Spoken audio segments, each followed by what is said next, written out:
Muy bien, muy buenas tardes.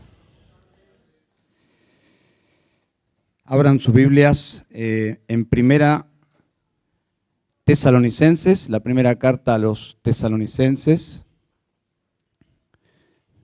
El que avisa no traiciona. Mañana es feriado, así que no hay, ¿qué apuro hay, no? ¿Estamos bien? Así que yo estuve luchando para saber si puedo abarcar todo el pasaje que nos tocaría hoy, y yo le calculé 3 horas. No tanto. El único que dijo gloria a Dios es mi hermano Omar. Los demás dijeron líbranos Dios. Bueno, tienen sus Biblias abiertas, la primera carta a los tesalonicenses, habiendo orado ya con nuestro hermano José Daniel. Ustedes quiero que visualicen esta carta y tiene ¿cuántos capítulos? 5 capítulos, ¿está bien? Si usted tiene 6 capítulos, está en Primera de Timoteo. Tiene 5 capítulos, ¿está bien? Los primeros 2, que ya los hemos visto, presenta la relación, los primeros 3 en realidad, presenta la relación que Pablo y su equipo misionero tuvo con estos hermanos, con los hermanos de Tesalónica. Su ministerio, su propio ministerio, el de Silas, y añade en el capítulo 3 el ministerio que posteriormente hizo Timoteo, cuando les visitó, ¿recuerdan? Bueno, esa relación en la cual les llevó el Evangelio, y no solo les llevó el Evangelio audible, sino visible, porque Pablo y sus colaboradores intentaron que estas personas puedan ver el Evangelio en acción en sus propias vidas. Y todo eso lo vemos en los primeros 3 capítulos. Y Pablo se remite a esa relación ejemplar, fundamentada obviamente en el Evangelio que les predicó. ¿Me siguen? Bien, a partir del capítulo 4, que ya hemos entrado, desarrolla el andar del creyente. El andar del creyente, es decir, el comportamiento, la conducta, la vida del creyente. Podríamos decir, como lo hemos visto ya, la voluntad de Dios. La voluntad de Dios. ¿Cómo deben los hijos de Dios conducirse? Aquellos que conocen la verdad, que son hijos de Dios, los que conocen a Cristo, ¿cómo deben andar? Y ya hemos visto los primeros 8 versículos. La voluntad de Dios en relación a, y comienza a desarrollar diferentes áreas, y hemos visto en los primeros 8 versículos la voluntad de Dios en relación a la vida sexual. Y creo que Pablo comienza por ahí porque estaba absolutamente desvirtuado el tema sexual en la cultura greco-romana. Y ahora, como hijos de Dios, debían poner sus vidas en orden, alineadas con la palabra de Dios. El resumen de esos primeros 8 versículos quizás sea el versículo 3. Es la síntesis de toda la enseñanza de esos primeros 8 versículos, porque esta es la voluntad de Dios. Vuestra santificación, es decir, que os abstengáis de inmoralidad sexual. De inmoralidad sexual. Todo lo que la cultura generosamente promovía, que era una libertad o libertinaje sexual, ahora en Cristo ellos están limitados a la moral de Dios, es decir, al propósito por el cual Dios hizo el sexo, que es básicamente el matrimonio de un hombre y una mujer. Ahora, desde el versículo 9 al 12, que intentaremos abordar, veremos cómo Dios quiere que nos conduzcamos en la iglesia o dentro de la iglesia, en la familia de Dios y fuera de la iglesia. Entonces vemos un paralelo en estos versículos, dentro y fuera, y vamos a leer nuestro texto de hoy. ¿Bien? Versículo 9. Mas en cuanto al amor fraternal, no tenéis necesidad de que nadie os escriba, porque vosotros mismos habéis sido enseñados por Dios a amaros unos a otros, porque en verdad lo practicáis con todos los hermanos que están en toda Macedonia. Pero os instamos, hermanos, a que abundéis en ellos más y más, y a que tengáis por vuestra ambición el llevar una vida tranquila y os ocupéis en vuestros propios asuntos y trabajéis con vuestras manos, tal como os hemos mandado, a fin de que os conduzcáis honradamente para con los de afuera y no tengáis necesidad de nada. Esos son los versículos que intentaremos cubrir en este mensaje, cómo Dios quiere que andemos, sus hijos, dentro de la familia de la fe y fuera, es decir, en la comunidad, en la sociedad.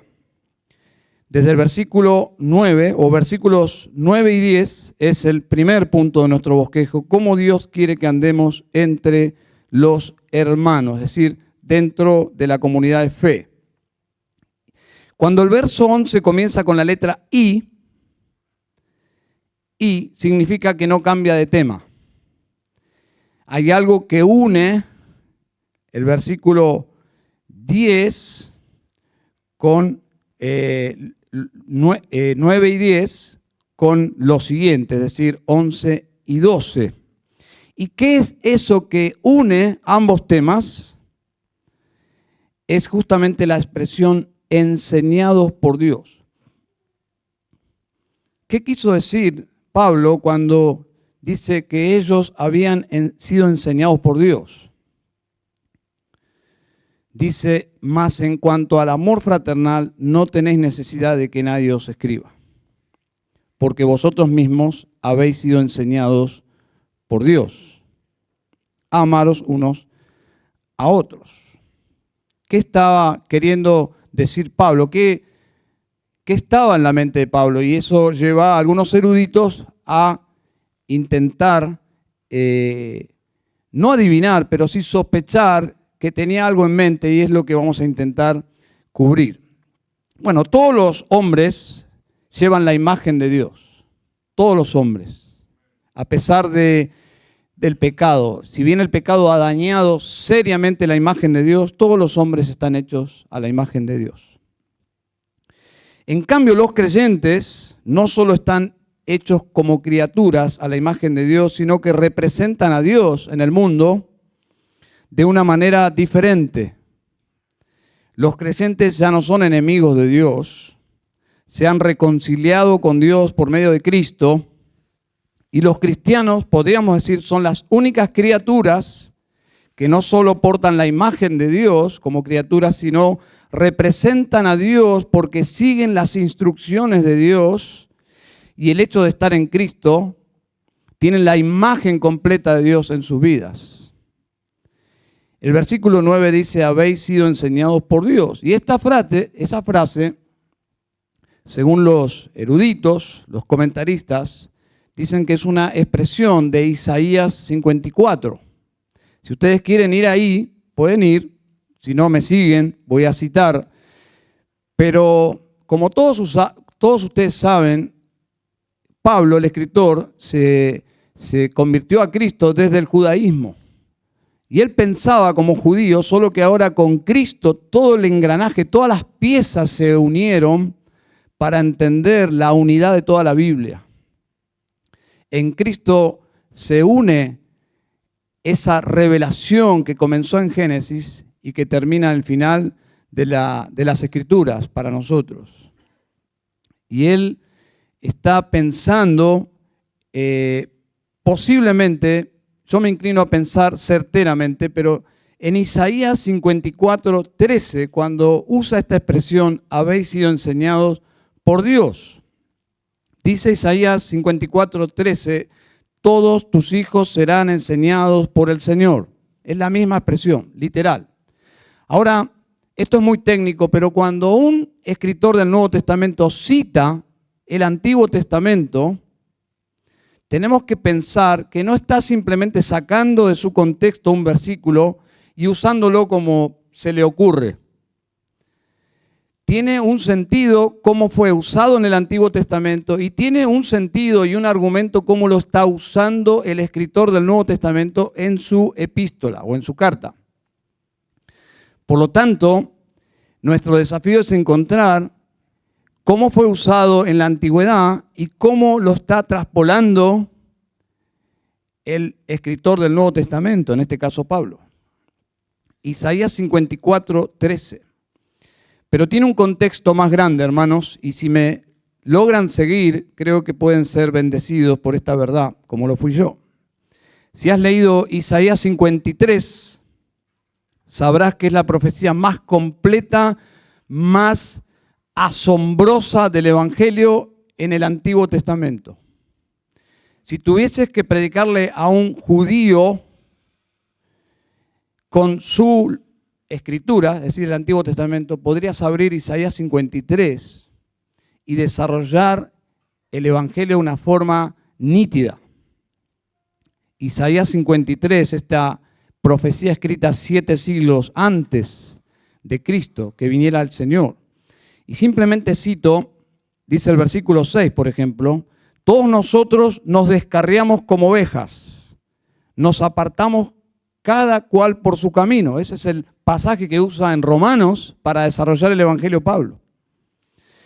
Dice, pero el Señor hizo que cayera sobre él, sobre Cristo, la iniquidad de todos nosotros. Versículo 11 dice, el justo, mi siervo, justificará a muchos y cargará las iniquidades de ellos. Es decir, está súper claro el Evangelio, la justificación por medio de Cristo. Él tomando nuestro lugar siendo justo, el lugar de los injustos. Dios cargando sobre Él nuestros pecados. Es maravilloso. El Mesías de Dios, que es Jesucristo, tomando nuestro castigo, el castigo de su pueblo, y su muerte es el pago completo de todas nuestras iniquidades. Y por medio de Él podemos ser salvos, como hemos cantado en esta noche, por medio de su muerte en la cruz. Ahora, su resurrección sella la absoluta certeza de que Dios el Padre aceptó esa muerte en nuestro lugar. Si Cristo no hubiese resucitado, esa hubiese sido una muerte más de un reo de la ley en el Imperio Romano. Pero su resurrección hace que nuestra salvación sea efectiva, real. El Mesías vive, reina. Amén.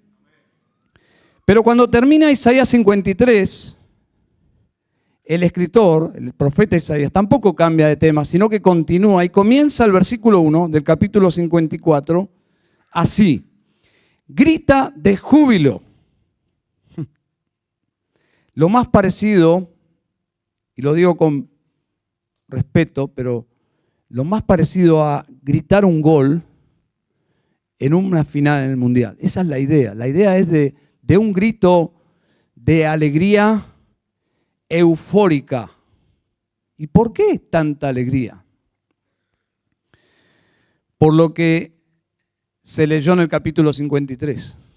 Por lo que logró Cristo, por los efectos de esa muerte humanamente insignificante en un punto insignificante de este planeta, en una cruz. Pero quien estaba allí hace toda la diferencia. Quien estaba muriendo allí y lo que estaba llevando a cabo era nada más ni nada menos que la redención de la humanidad. Por eso comienza el capítulo 54, dice, grita de júbilo. Y la metáfora ahí, después pueden seguir la lectura, pero la metáfora es de una mujer que no puede tener hijos y está depresiva y de repente queda embarazada. Y esa noticia es abrumadora en un sentido emocional, esa es la idea. Y dice, no solo tendrás un hijo, tendrás que ampliar tu casa o tu carpa, porque se llenará tu hogar de hijos. Esa es la idea. Y está hablando en analogía de la salvación, de todo lo que producirá la muerte del Mesías, para nosotros ya un hecho histórico. Esa celebración por la redención obtenida por el Salvador en el capítulo 53. Y todo el capítulo 54 es el gran Redentor y la gran redención que Él logra salvando a su pueblo. Y el versículo 9 dice, porque esto, estoy en Isaías 54, porque esto es para mí como en los días de Noé, cuando juré que las aguas de Noé nunca más inundarían la tierra. Así he jurado que no me enojaré contra ti, ni te reprenderé. Wow, esto es impresionante.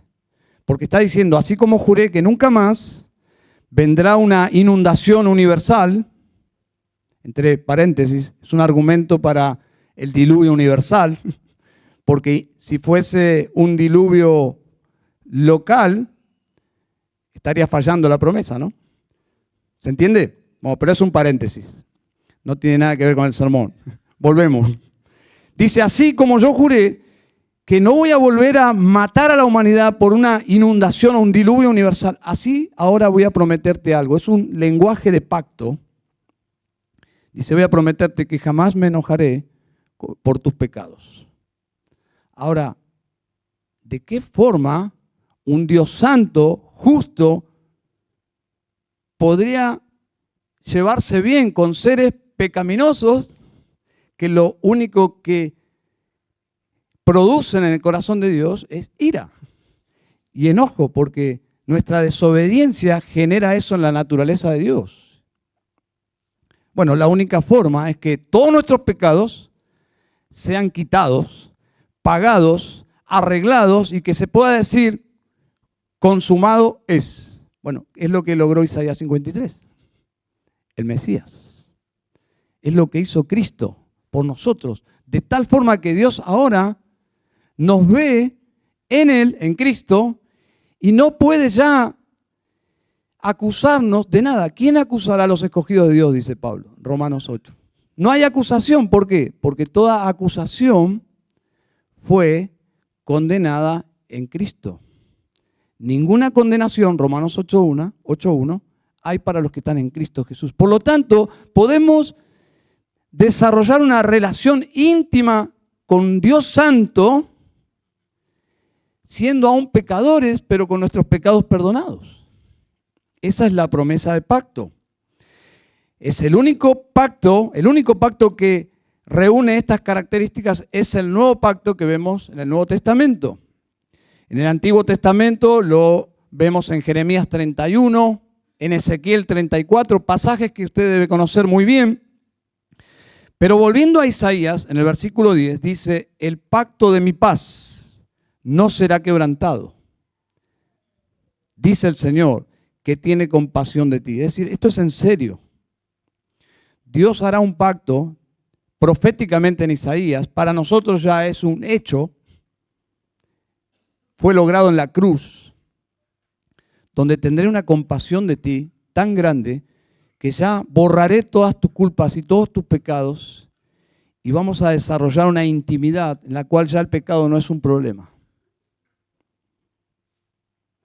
Totalmente aceptos por medio de Cristo.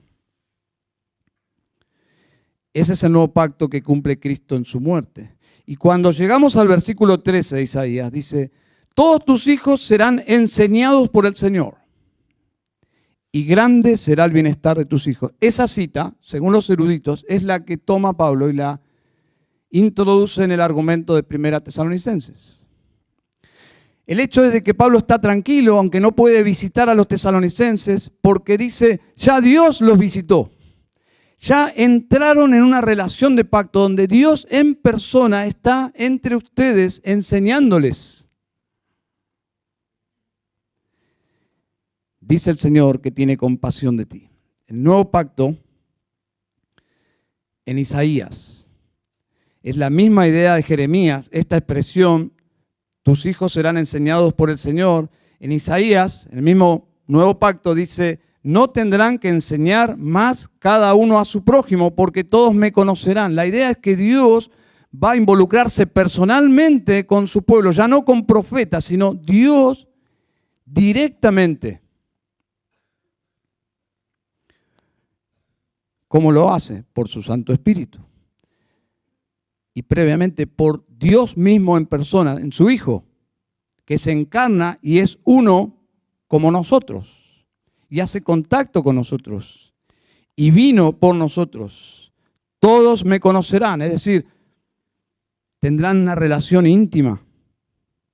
El Señor tendrá esa comunión personal e íntima con cada uno de los que entran en un pacto con Dios, el nuevo pacto en Cristo. Así que Pablo aplica no solo un pacto a los tesalonicenses, sino a todos los que hemos creído en Jesucristo. Todos los que hemos entrado en el nuevo pacto por medio de su sangre. ¿Me siguen? Así que estas impresionantes promesas de restauración que leemos en Isaías 53, 54 y 55 tienen una relación directa con Jesucristo para nosotros. El pacto de mi paz, dice allí Isaías, el pacto de mi paz es el pacto, el nuevo pacto que nos pone en paz con Dios. Estamos ya en paz con Dios. Pero tenemos también como beneficio, o uno de los sinfín de beneficios, la paz de Dios. Y esa paz de Dios hace que nos podamos amar unos a otros. El hecho de estar en guerra con Dios, enemistados con Dios, en muchos aspectos te pone en guerra con el prójimo. El Evangelio revierte eso, te pone en paz con Dios, te da la paz de Dios y te da el amor de Dios para comenzar a poner en orden tus relaciones interpersonales. ¿Cómo se logra eso? Por amor, el amor de Dios, no nuestro. Por eso el nuevo pacto dice que Él tiene que cambiar, ¿qué? Nuestros corazones. Ya no es una ley externa, es la ley interna en el corazón.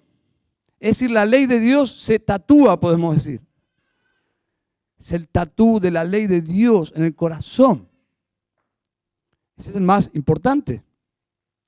Entonces, el texto que toma Pablo de Isaías 54, recuerden que él era un erudito en la ley de Dios, era un rabino, y hábilmente, y obviamente más allá de Pablo, el Espíritu de Dios está colocando esta verdad preciosa que según los comentaristas dicen que son las palabras de Isaías. Capítulo 4, versículo 9, habéis sido enseñados por Dios. Amaros unos a otros. Es decir, la única explicación de lo que está pasando entre ustedes es que han entrado en el nuevo pacto y Dios en persona está transformando su vida de tal forma que se nota que Dios les está enseñando. Nosotros estamos limitados, pero estamos tranquilos porque Dios está obrando en ustedes. Dios los está enseñando.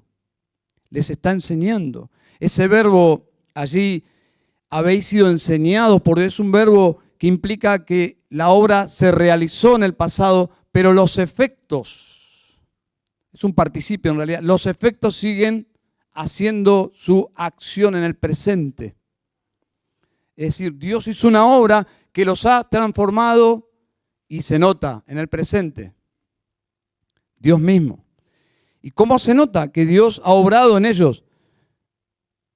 Porque se aman unos a otros. Y ahora Pablo, o el texto dice, o conecta las palabras de Jesús.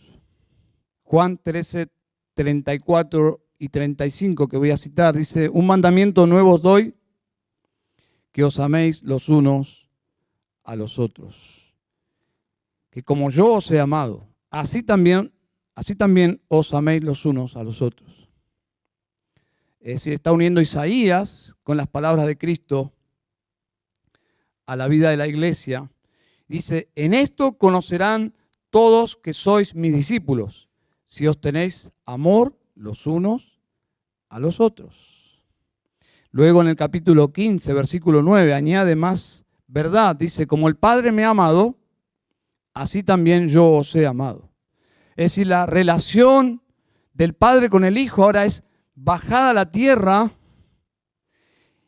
y en la humanidad de Jesús le expresa ese mismo amor trascendental que habita en la gloria, en la eternidad de Dios, la relación del Padre y el Hijo. Ahora, el Hijo está ministrando ese amor a los discípulos y les dice, así también yo os he amado. Este es mi mandamiento, versículo 12, que os améis los unos a los otros, así como yo os he amado. Así que el amor del Padre por el Hijo, ese mismo amor ahora del Hijo por los suyos, por los discípulos, por extensión a nosotros, y les dice, ahora ustedes van a dar testimonio de ese amor que es celestial, teniendo este mismo amor los unos por los otros, o unos a otros. Y qué interesante que ese amor es tan diferente al resto de todas las relaciones humanas, que dice el versículo 35, en esto conocerán que sois mis discípulos, si os tenéis amor los unos a los otros. Así que Pablo está escribiendo esta epístola limitado para visitarles y está sumamente impactado, agradecido por la obra de Dios en medio de ellos, porque ve en la iglesia el evangelio poderoso, en acción, operando en ellos. Versículo 9 y 10. Mas en cuanto al amor fraternal, no tenéis necesidad de que nadie os escriba. Es el lenguaje de Isaías, el lenguaje de Jeremías, porque vosotros mismos habéis sido enseñados por Dios. Amaros unos a otros. Y añade, porque en verdad lo practicáis con todos los hermanos que están en toda Macedonia. Y podría terminar ahí Pablo y parecería simplemente un cumplido, ¿no? Pero el versículo 10 añade un extra que nos debe llamar la atención. El pero, dice, pero os instamos, hermanos, a que abundéis en ello más y más. Ahí está la exhortación. Ahí está la exhortación. Y esta expresión, hermanos, no es un reproche de Pablo. No es un reproche de Pablo. Es un aliento a seguir creciendo en el amor. Ni siquiera Pablo podría acusarlos de falta de amor, porque el mismo Pablo tiene que cultivar el amor. Y el mismo Pablo seguramente no estaba satisfecho con todo el amor que podía seguir desarrollando. ¿Por qué? Porque Dios es amor, pero nosotros no. Dios no mejora su amor ni baja su amor. Él es amor, pero no es nuestra condición. Nosotros continuamente tenemos que amar y eso no es natural para nosotros. Por lo tanto, esta exhortación final no es un reproche ni un reclamo. ¿Quién lo podría hacer? Sino que es un aliento a seguir creciendo. Ninguna persona puede decir, aquí no hay amor, porque esa es una acusación muy seria. Estaría diciendo, Dios no está aquí. Todos estamos muertos en nuestros delitos y pecados. ¿Se entiende? En la iglesia siempre está el amor de Dios. Si están sus hijos, si es una iglesia de Cristo. Ahora, ¿cuál es la exhortación para nosotros? Bueno, seguramente tenemos que crecer en amor. Tenemos que desarrollar más amor. Entre comillas, ser menos egoístas. Pensar menos en nosotros mismos, lo cual, eso sí nos sale bien. No sé a usted, a mí me sale muy bien pensar en mí mismo. Pero me cuesta pensar en los demás. Necesito del Evangelio para eso. Y todo el tiempo. Porque el Evangelio lo que hace es rescatarnos de nuestro egoísmo todo el tiempo, todo el tiempo. Pero ¿hasta cuándo, Señor? Hasta que lleguemos a su presencia. Mientras tanto, esta exhortación se ajusta a nuestra realidad. Que abundéis en ello más y más. Y el versículo 1 es lo mismo. Dice, por lo demás, hermanos, os rogamos pues y os exhortamos en el Señor Jesús, que como habéis recibido de nosotros instrucciones acerca de la manera en que debéis andar y agradar a Dios, como de hecho ya andáis, por eso somos cristianos. Pero ahí viene la exhortación de nuevo. Así abundéis en ello más y más. Como que Pablo dice, el Señor está entre ustedes, es obvio, están en una relación de pacto, del nuevo pacto, ya no hay ninguna condenación, pero eso no significa que no tengan que crecer y abundar más y más. Y en el amor es exactamente igual. Entonces, ¿cuál es la conclusión de esta primera parte? Como pueblo de Dios hemos recibido en el nuevo pacto el amor de Dios. ¿Cuánto del amor de Dios hemos recibido? Todo. ¿Cómo lo sabemos? Como el Padre me ama. ¿Ustedes piensan que el Padre limitó su amor para con su Hijo? No. Ese mismo amor yo les he dado a ustedes. ¿Se entiende? Entonces, hemos recibido todo el amor de Dios por medio del Hijo y también por medio de su Espíritu, progresivamente, tristemente, limitadamente, no por el Espíritu de Dios, sino por nosotros. Podemos amar. Podemos amar. Pero nuestra realidad es que es un amor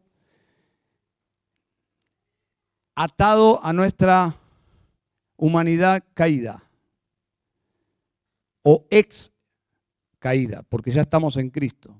Pero en fin, todavía nuestro amor es muy frágil y nuestro egoísmo todavía es muy fuerte. Entonces necesitamos crecer y crecer y crecer, y para eso debemos traer el Evangelio a nuestras vidas todo el tiempo. Por lo tanto, el amor fraternal es el rasgo distintivo de que somos el pueblo de Dios.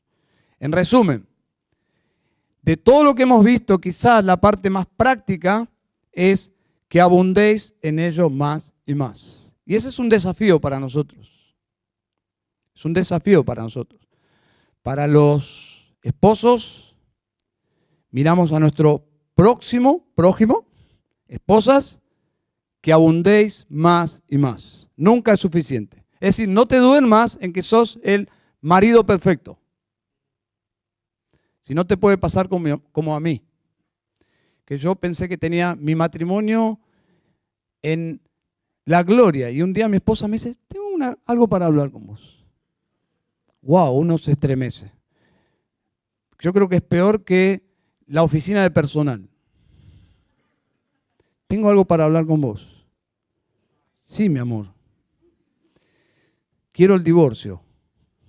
Claro, era un chiste, pero esos chistes que se te estremecen como cuando quedas electrocutado. Luego, es un chiste, pero tenemos que hablar. Y había cosas que yo, por inercia, había descuidado. Simplemente había descuidado porque el hecho de estar en un pacto matrimonial pensé que estaba todo en orden. Nos puede pasar con Dios. El hecho de estar en un pacto donde Dios nos ha abrazado por la eternidad y se ha olvidado de todos nuestros pecados, nos podemos relajar y decir, ya está todo bien. No. Dice Pablo, que abundéis más y más. Como esposos, como padres. Entre paréntesis, feliz día. Como padres, miras a tus hijos, hijos de Adán, despiertan una ternura y un amor que los querés comer como un postre, ¿no? Pero a veces los querés matar como... Todo eso es parte de la humanidad caída también. Y cuando ves a tus hijos, es el mismo principio, que abundéis más y más. Y cuando ves a tus hermanos, te encontrás con tus hermanos que son casi como vos, tu alma gemela, es fácil amar a ellos. Pero cuando te encontrás con esas personas que no te caen tan bien, el mismo principio, que abundéis más y más. ¿Se dan cuenta? Es un amor que nos exige, que nos incomoda, que nos saca de nuestro egoísmo. en todas las relaciones fraternales, dice Pablo, que crezcan, reflejen en el mundo el pacto de paz en Cristo Jesús. Ámense unos a otros. ¿Cómo Dios quiere que nos conduzcamos dentro y fuera de la iglesia? Bueno, Dios quiere que practiquemos un amor fraternal que va en progreso. A pesar de estar en el nuevo pacto, no significa que no debemos crecer. No es estático, es un amor dinámico, progresivo. Cuando se detiene, ¿qué hace? Va hacia atrás, va hacia atrás. Así funciona la vida cristiana. Cuando no avanzamos, retrocedemos. Bien. El segundo argumento, y ahí es donde yo sabía que iba a entrar en un dilema, pero como mañana es feriado voy a avanzar. ¿Cómo Dios quiere que andemos en la sociedad? Bueno, Pablo añade cómo ellos debían reflejar el evangelio en la cultura. Y por eso hablé de que ese "y" en el versículo 11 está atando lo que ya dijo con lo que va a decir. Y dice, y que tengáis, es decir, están practicando el amor fraternal y lo hacen muy bien porque Dios está en medio de ustedes, solo que abunden más y más.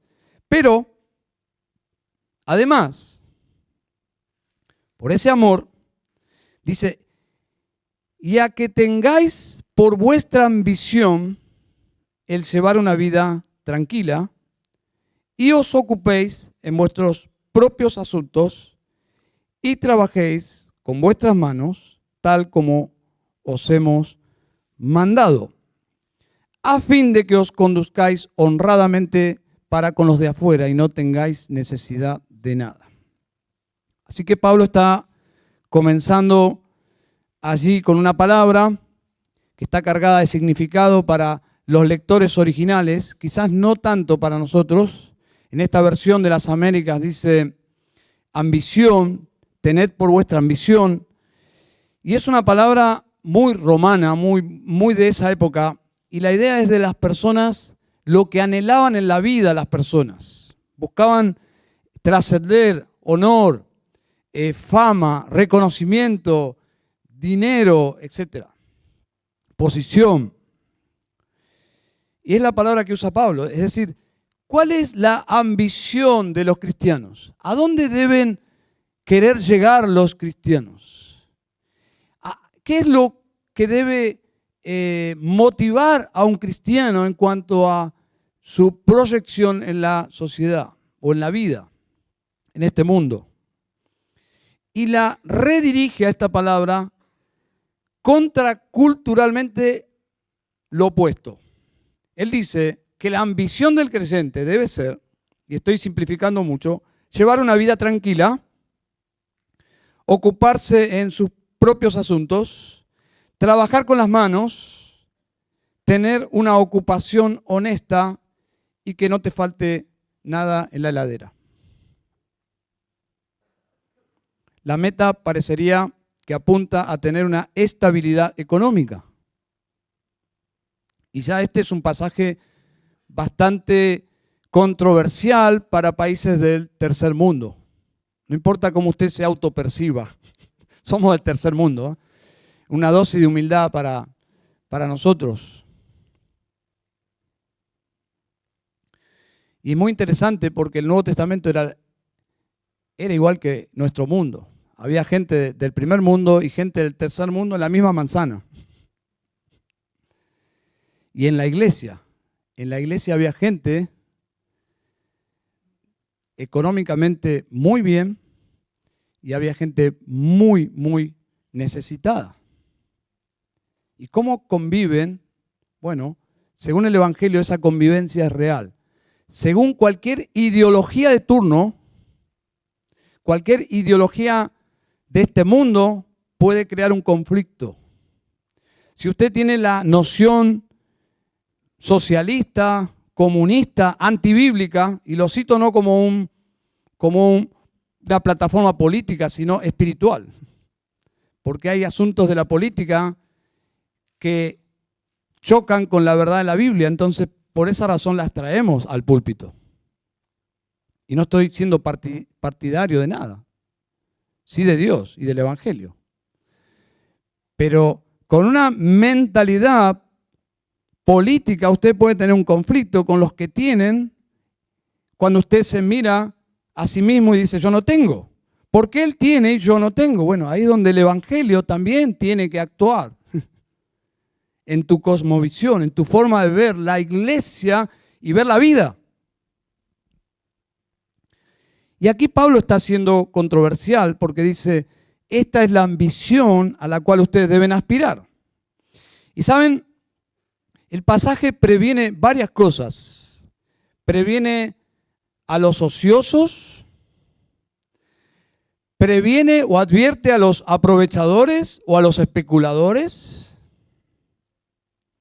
Porque la iglesia no es un lugar para estas personas. Créanme, si usted piensa que la iglesia es un lugar para especular con los que tienen más que usted y puede aprovechar, usted está pensando de una forma antibíblica.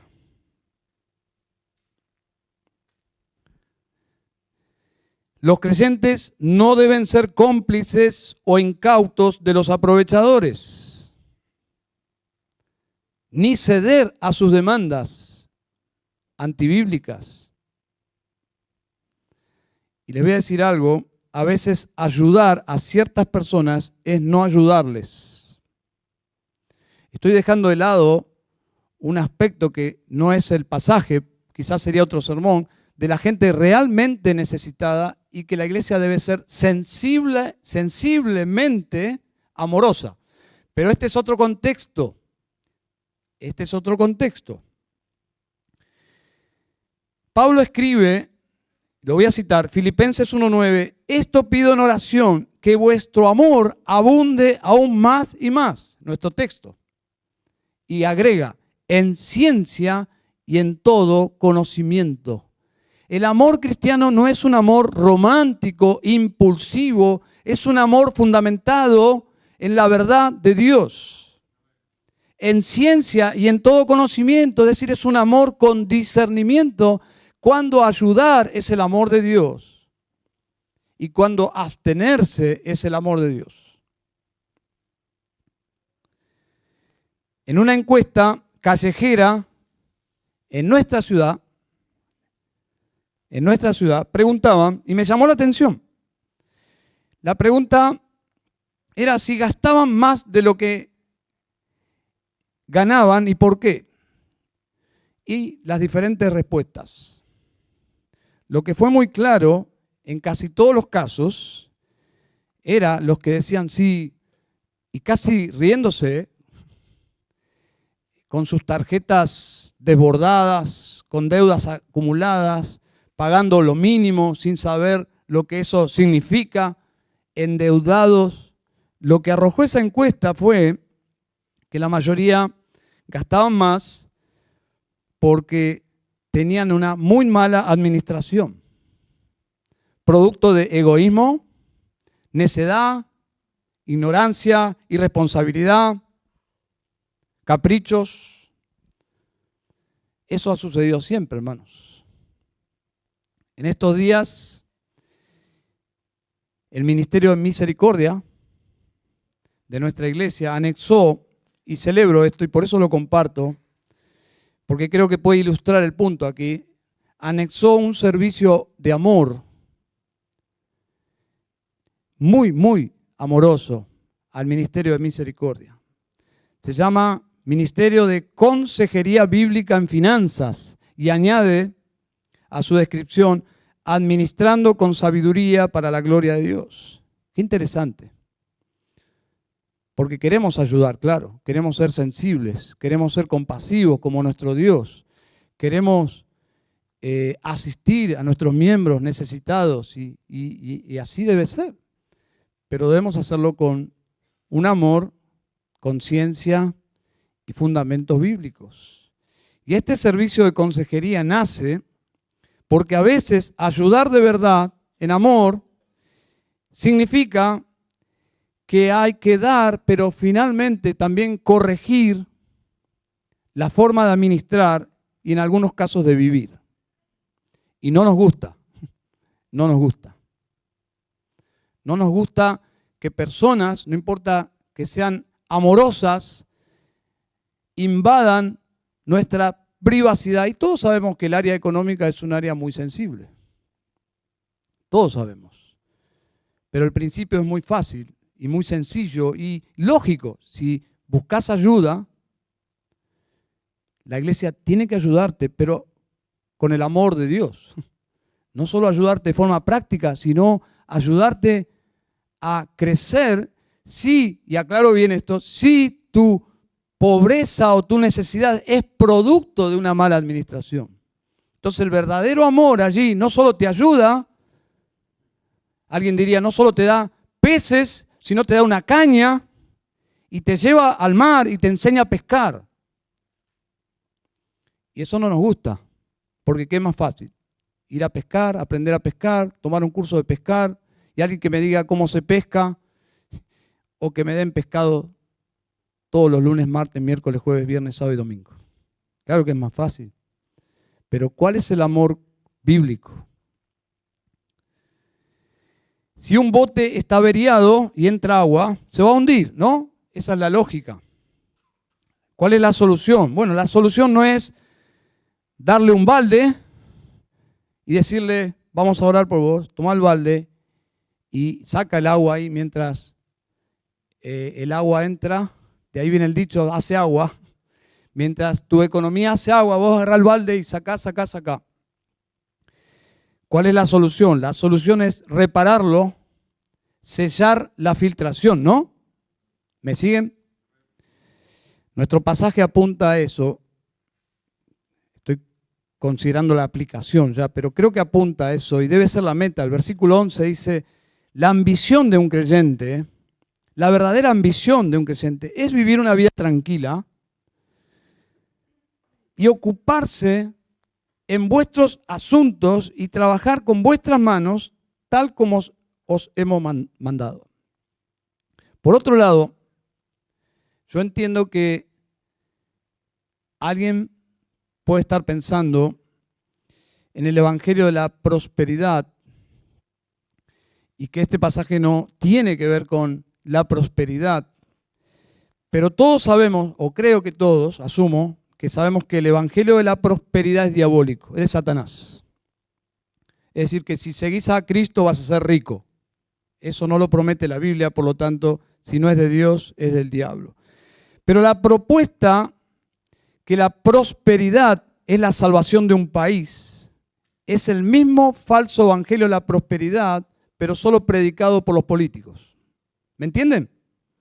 Y los cristianos no tenemos que pensar que todas las soluciones de nuestra vida es por la prosperidad de nuestro país. Ese es simplemente un paréntesis, para que no sigamos comprando mentiras, no importa quién las diga, la prosperidad no es el evangelio y no es la salvación. Pablo aquí no habla de prosperidad, habla de tranquilidad. Versículo 11, ¿cuál es la ambición de un cristiano? ¿Una vida próspera? No, una vida tranquila. Pero también creo que el evangelio verdadero en algunos casos trae prosperidad.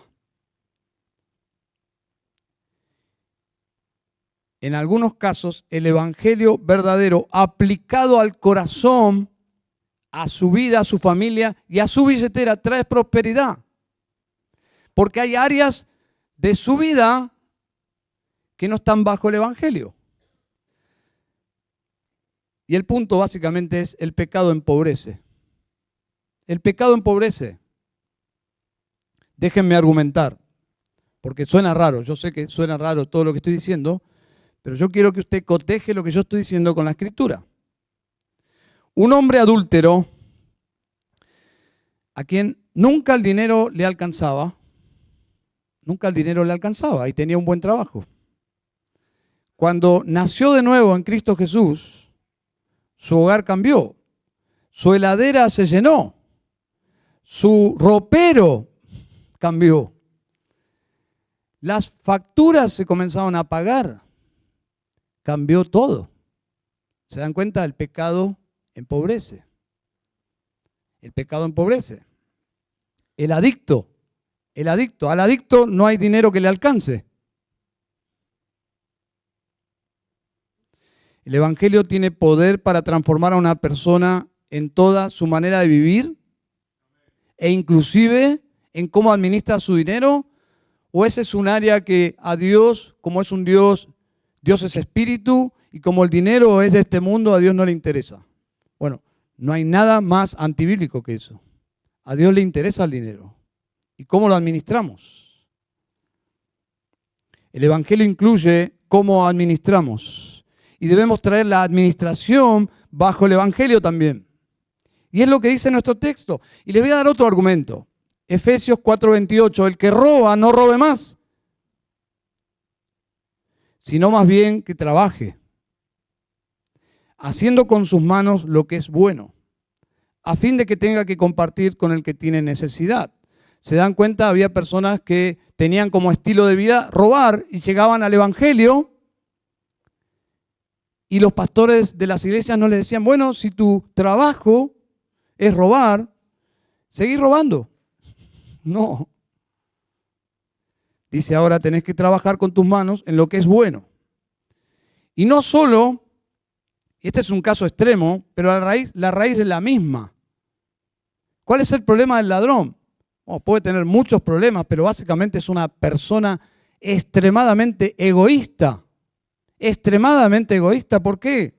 Porque él le quita a otra persona lo que a la otra persona le costó conseguirlo. Y esa persona trabajó horas para adquirir un bien y viene el ladrón y ¿qué hace? Se lo quita. ¿Por qué? Porque sí. O sea, es un ejemplo grotesco de egoísmo. Y ahora llega Cristo y este delincuente ya ahora no es más un delincuente, ahora es un cristiano. Y en la iglesia le enseñarán que ya ahora debe trabajar. Debe trabajar y compartir, dice, me encanta esto, dice, no solo vas a trabajar para tus necesidades, sino ahora tu chip va a cambiar y vas a estar atento a las necesidades de los demás. Eso es lo que hace el Evangelio. Porque termina el texto diciendo, para que tenga que compartir con el que tiene necesidad. ¿Cómo era la vida de esa persona antes? El que tenía se lo sacaba. Ahora está pensando en dar. Dar de lo que le costó conseguir. ¿Se dan cuenta? El Evangelio transforma, ¿no? Y lo mismo pasa con otros pecados, quizás no tan grotescos, pero más respetables. Proverbios 28:22 dice, se apresura a ser rico el avaro y no sabe que le ha de venir pobreza. Este es más respetable porque el avaro camufla su pecado con metas y dos conceptos muy interesantes, pero en última instancia Dios sabe medir el corazón. Y si su deseo es la avaricia de conseguir bienes en este mundo, bueno, eso le llevará a la pobreza. O por ejemplo, Proverbios 15:27 dice, alborota su casa al codicioso.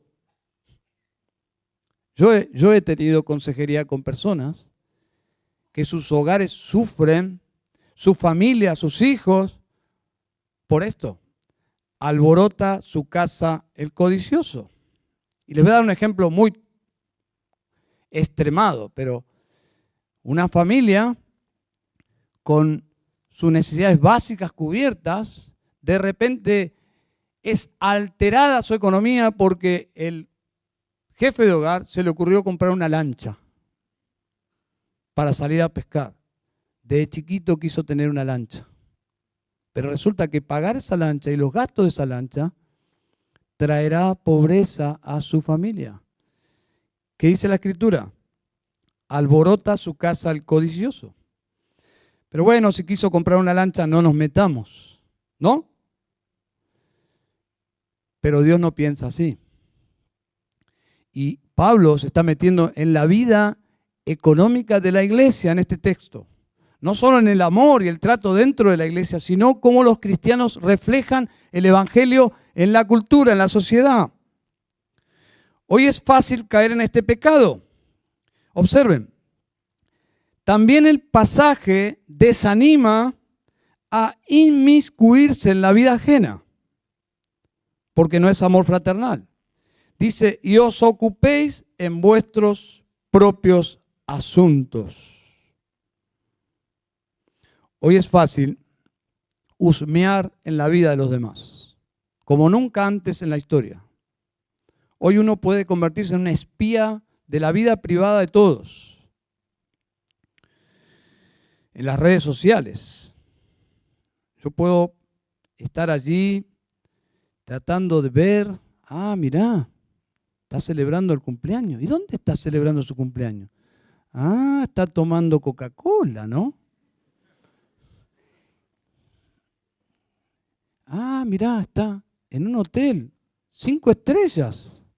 Comenzamos a inmiscuirnos. ¿Saben cómo se llama eso?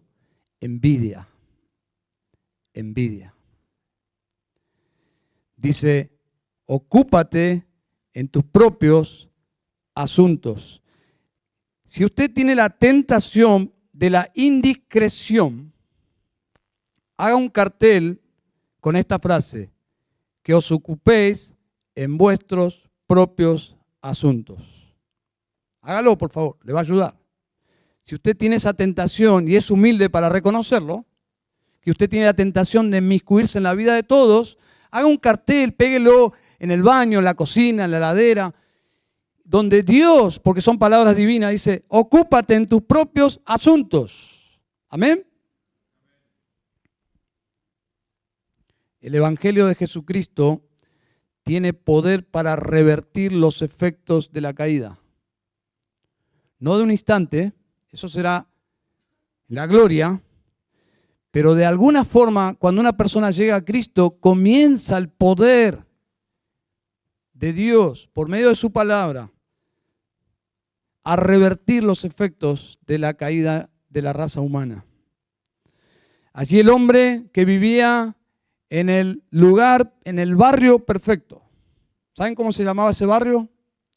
Barrio Jardín. El Edén, el paraíso. El mejor barrio de todos, el único. Allí su comunión con Dios era perfecta.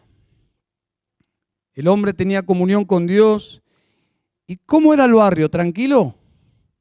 Tranquilidad perfecta. El mejor barrio. La tranquilidad de un oasis. Espero que anhele volver ahí, porque vamos a volver. Pero en esos días, el hombre tenía paz. ¿Cuánta paz? La paz más perfecta. Disfrutando del trabajo perfecto. No tuvo que hacer test vocacional. Dios eligió por él. Estaba feliz el hombre.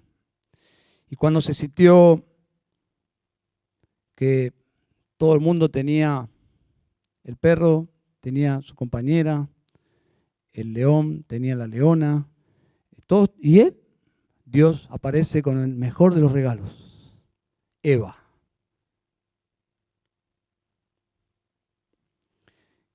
Y el amor de Dios fue tan asombroso que Adán estaba maravillado.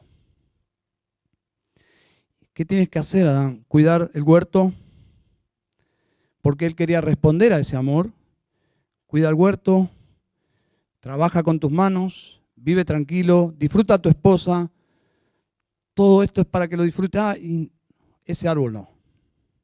Solo ese árbol, no. Ese no. Ustedes saben la historia, ¿no? Pero todo estaba perfecto allí. Y esto es historia.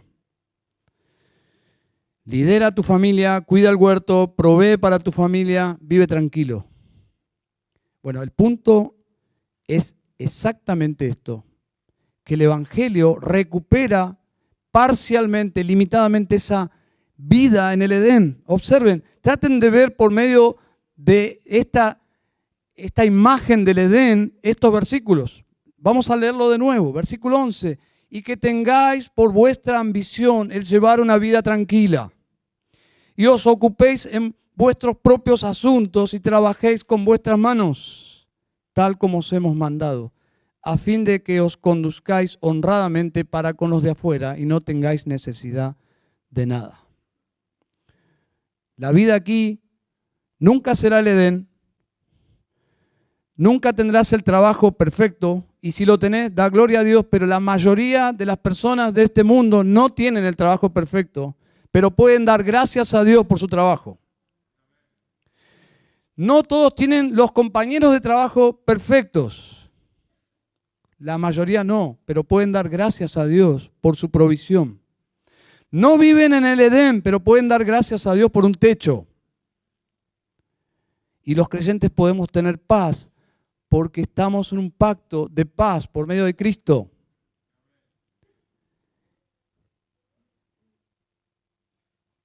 Si te preguntan mañana de qué habló el pastor, ¿de qué trató el mensaje? Bueno, permítanme terminar con una reducción, una conclusión. ¿Cómo Dios quiere que nos conduzcamos dentro y fuera de la iglesia? Número 1, los creyentes fuimos enseñados por Dios en el nuevo pacto en Cristo a amarnos unos a otros, pero debemos seguir creciendo más y más. Así seremos testimonios creíbles del Evangelio.